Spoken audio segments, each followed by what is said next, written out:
Bien, buenas tardes. La verdad es que estos últimos días han sido terribles para México. Y hay un sentimiento, en el caso de mi persona, un sentimiento de frustración, de dolor, de amargura, de tristeza y de encabronamiento.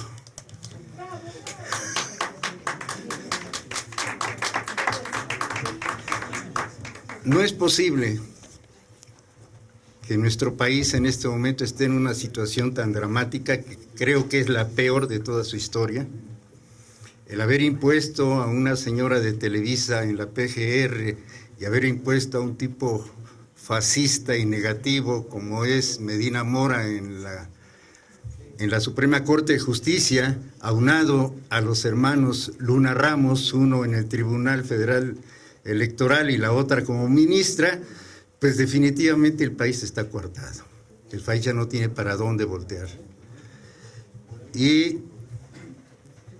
esto me ha creado una situación de frustración, de dolor, como señalaba hace rato.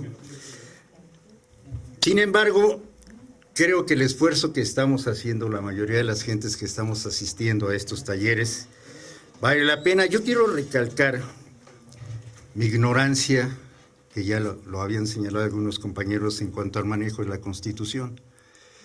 Fue en el propedéutico, los que tuvieron la oportunidad de asistir al propedéutico, que Porfirio Martínez y César Garizurieta nos hicieron el favor de ver todos los agujeros, todos los trucos, todas las tranzas que se han hecho a través de estas más de 600 modificaciones a la Constitución.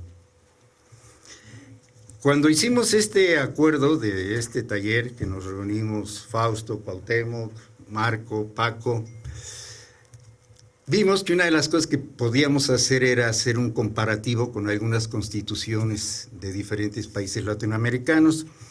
Yo asimilé el comparativo de las constituciones de Argentina y de Brasil por mi cercanía, ya que mi residencia es en Brasil, por mi cercanía tanto con Argentina como con los movimientos constitucionales en Brasil a raíz de que vino la democracia en Brasil. Yo no marqué muchas cosas de la Constitución argentina porque es muy corta, es muy sencilla, pero es muy contundente. Contundente en cuanto a lo que es la protección de los habitantes, a lo que es la propiedad de los habitantes. Y les voy a leer nada más dos artículos que para mí fueron así muy marcantes. Dice el artículo 17, la propiedad de los argentinos es inviolable y ningún habitante de la nación puede ser privado de ella, sino en virtud de sentencia fundada en ley. La expropiación por causa de utilidad pública debe ser calificada por ley y previamente indemnizada. La confiscación de bienes queda borrada para siempre del Código Penal argentino. Ningún cuerpo armado puede hacer requisiciones ni exigir auxilio de ninguna especie. El artículo 29 dice, el Congreso no puede conceder al Ejecutivo Nacional ni a los legisladores facultades extraordinarias ni la suma del poder público, ni otorgarles sumisiones o supremacías por las que la vida, el honor o las fortunas de los argentinos queden a merced de gobiernos extranjeros o persona alguna. Actos de esta naturaleza llevan consigo una nulidad insanable y sujetará a los que la formulen a la pena de infames traidores a la patria. Es igualito que en México. La Constitución Política de la República Federativa de Brasil señala en el artículo 6, todos los brasileños tienen derecho a un medio ambiente ecológicamente equilibrado, bien de uso común del pueblo y esencial para la sana calidad de vida, imponiéndose al poder público y a la colectividad el deber de defenderlo y preservarlo para las generaciones presentes y futuras. Dentro de estos, señala tres que para mí fueron muy importantes, que son indisponibles las tierras desocupadas o las adquiridas por los estados a través de acciones discriminatorias, necesarias para la protección de los ecosistemas naturales. Las tierras tradicionalmente ocupadas por los indios, las habitadas por ellas con carácter permanente, las utilizadas para sus actividades productivas, las imprescindibles para la preservación de los recursos ambientales necesarios para su bienestar y necesarias para su reproducción física y cultural, serán siempre protegidas y serán respetadas según sus usos, costumbres y tradiciones. Las tierras tradicionalmente ocupadas por los indios se destinan a su posición permanente, correspondiendo a cada uno de los pueblos el usufructo exclusivo de las riquezas del suelo, de los ríos y de los lagos existentes en ellas. El aprovechamiento de los recursos hidráulicos, incluido el potencial energético, la búsqueda y extracción de las riquezas minerales en tierras indígenas, solo puede ser efectuada con autorización del Congreso Nacional, oídas las comunidades afectadas, quedándoles asegurada la participación económica y beneficios en los resultados de la extracción en la forma de la ley. Las tierras de que trata este artículo son inalienables e indisponibles y los derechos sobre ellas imprescindibles para sus habitantes. Si eso lo comparamos con la Constitución mexicana, sobre todo a mí me interesa mucho el artículo 27, yo considero que el artículo 27 debería de ser un artículo que deberíamos de tratar de manera muy particular y no englobarlo en todos los demás por la importancia que tiene el manejo de los recursos naturales.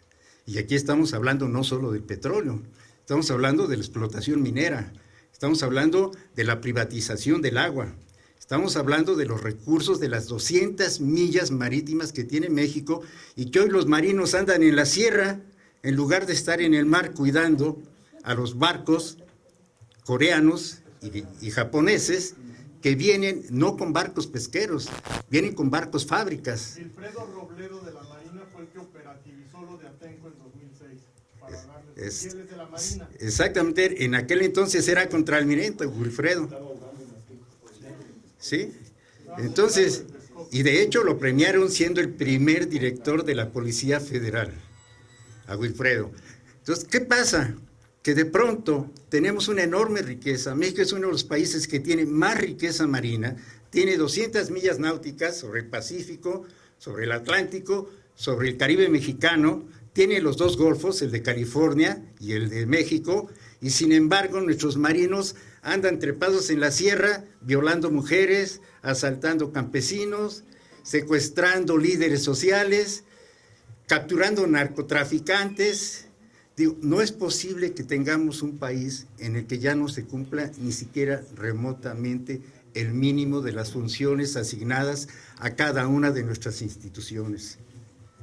Yo no recuerdo qué artículo de la Constitución, les vuelvo a repetir, soy ignorante de la Constitución, pero yo recuerdo que había un artículo de la Constitución cuando yo estuve trabajando como director de áreas naturales protegidas en México, que había un límite de funciones entre la Secretaría de Marina y el Ejército.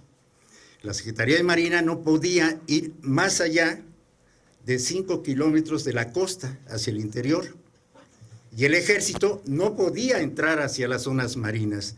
Y hoy es un desmadre completo. Todo el mundo entra donde se le pega su regalada gana, está donde se le pega su regalada gana, y no hay un principio de respeto ni de autoridad, y mucho menos de atención a la verdadera problemática del país. Tenemos recursos naturales que hoy son totalmente explotables por empresas extranjeras. La madera de nuestros bosques las explotan los canadienses. Las minas las están explotando los canadienses. El agua, con agua, ya está haciendo una serie de negociaciones, incluso por ahí un compañero de Texcoco nos decía que ya hay una parte de los afluentes que vienen de los volcanes que ya está siendo privatizado, ya están comprándole la tierra con las caídas de agua que tienen en esa zona. ¿A dónde están llevando el país estos cuates? A un caos total que yo no creo, a pesar de participar en este taller y de estar con ustedes en este momento, yo no creo que esto nos sirva.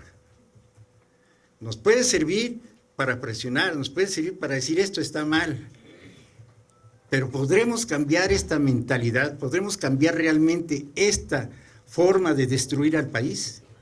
¿Tenemos realmente la fuerza para hacerlo? ¿Tenemos la capacidad de enfrentarnos realmente a esta estructura perversa, maléfica de hijos de Sánchez? Bueno, perdón por lo que se apelliden Sánchez. Pero vale la pena todo este esfuerzo. En este ejemplo, les decía yo este ejemplo de Argentina y de México, me recordó un poco cuando hicimos la Ley de Equilibrio Ecológico.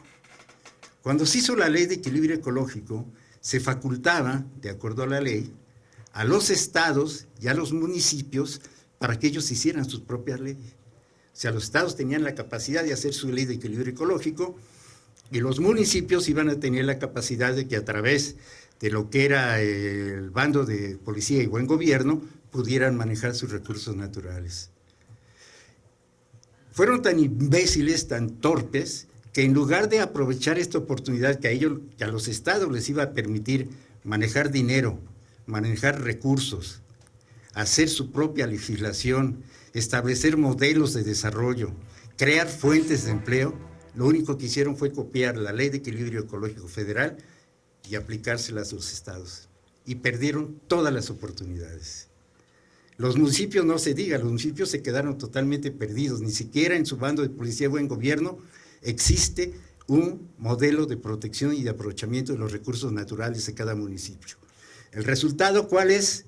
Que con la mayor libertad del mundo, aprovechando las condiciones que da el artículo 27, que permite a la nación tomar posesión de los bienes, las tierras, el agua, etcétera, despoja a todo el mundo de sus recursos naturales.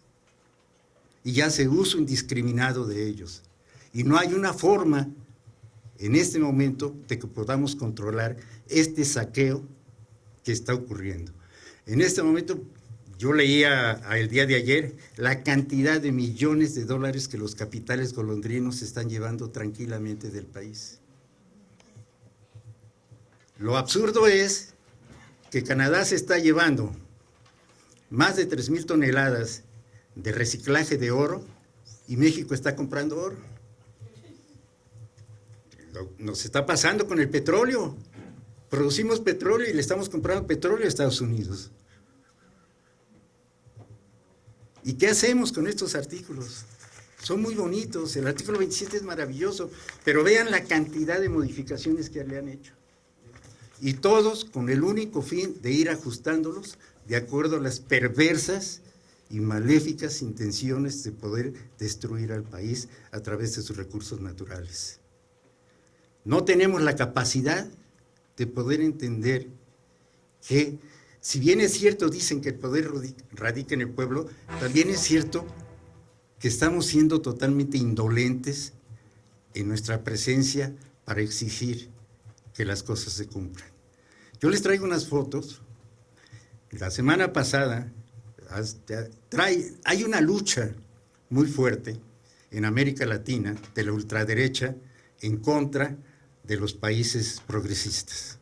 Estamos hablando particularmente de Argentina, y estamos hablando de Venezuela, y estamos hablando de Brasil.